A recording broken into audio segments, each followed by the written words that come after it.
Telangana political JAC ఎదుర్కొంటున్న పరిస్థితి ఇది.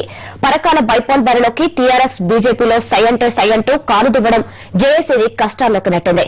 ఇప్పటికే పాలమూరు ఎలక్షన్స్ తో ఇరకాటంలో పడిన జేఏసీ డ్యామేజ్ ని కవర్ చేసుకునేందుకు విశ్వ ప్రయత్నాలు చేస్తోంది. ఇరు పార్టీల మధ్య సయోధ్య కుదిర్చి పరకాలలో ఉమ్మడి అభ్యర్థి అంశాన్ని తెరమీదకు తీసుకొచ్చింది. అయినా రెండు పార్టీలు మాత్రం జేఏసీని పట్టించుకునేలా లేవు. పరకాల బైపోల్ తెలంగాణ పొలిటికల్ జేఏసీకి బీపీ పెంచుతోంది. పాలమూరు ఉప ఎన్నిక నుంచి మొదలైన తలనొప్పి పరకాల వార్తో మరింత ముదిరింది. జేఏసీ మీద బీజేపీ టీఆర్ఎస్ రెండు పార్టీలు గుర్రుగానే ఉన్నాయి. పాలమూరులో తమకు సహకరించలేదని టీఆర్ఎస్ ఆరోపిస్తోంది. ఆ సమయంలో జేఏసీ మౌనంగా ఉందన్న కోపం బీజేపీకి ఉంది.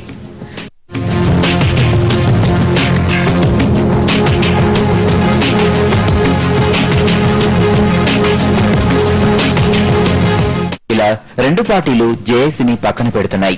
అయితే ఇలా తెలంగాణ వాదంలో చీలిక రావడం వల్ల ఉద్యమం బలహీనపడుతుందనే ఆందోళనలో ఉంది జేఏసీ.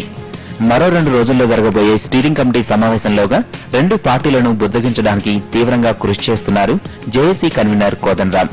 అయితే ఈ విషయంలో బీజేపీ నేత కిషన్ రెడ్డితో జేఏసీ రహస్య చర్చలు విఫలమయ్యాయి. అయినా పట్టు విడవడం లేదు జేఏసీ.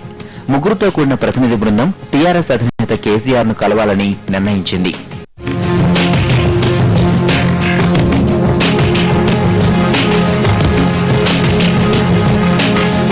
రెండు పార్టీలు దిగొచ్చేలా మాత్రం కనిపించడం లేదు. అసలు స్టీరింగ్ కమిటీ సమావేశానికి సైతం ఆ రెండు పార్టీలు డుమ్మా కొట్టొచ్చనే వార్తలు వినిపిస్తున్నాయి. అదే జరిగితే జేఏసీ బలహీనమైందనే సంకేతం జనంలోకి వెళ్తుందనే ఆందోళన వ్యక్తమవుతోంది. ఒకవేళ రెండు పార్టీలు హాజరైనా రచ్చ జరిగే ఛాన్స్ ఉంది. అందుకే స్టీరింగ్ కమిటీ భేటీ కన్నా ముందే రాజీకి తీసుకురావాలని అనుకుంటోంది జేఏసీ. ఇదిలా ఉంటే జేఏసీలోని ప్రజా సంఘాలు ఇప్పటికే ఓ అభిప్రాయానికి వచ్చినట్టు తెలుస్తోంది. రెండు పార్టీలు ఏకాభిప్రాయానికి రాకుంటే ఎన్నికల నాటికి ముందంజలో ఉన్న వారికి మద్దతు ఇవ్వాలనే వాదన తెర మీదకొచ్చింది. అయితే వరంగల్ జేఏసీ మాత్రం తమ మద్దతు టీఆర్ఎస్కేనని ఇప్పటికే ప్రకటించింది.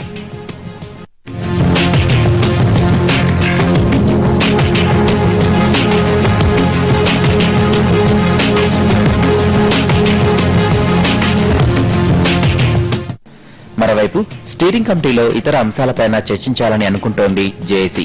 సకల జనుల సమ్మె విరమణ సమయంలో ప్రభుత్వం ఇచ్చిన హామీల అమలుకు యాక్షన్ ప్లాన్ ను స్టీరింగ్ కమిటీలో చర్చించనున్నారు. అందుకే ముందస్తుగా ఉద్యోగ సంఘాలు సమావేశమవుతున్నాయి. ఏదేమైనా పరకాలపై క్లారిటీ ఇవ్వడంతో పాటు భవిష్యత్ కార్యాచరణపై కసరత్తు కూడా చేయాలని అనుకుంటోంది జేఏసీ.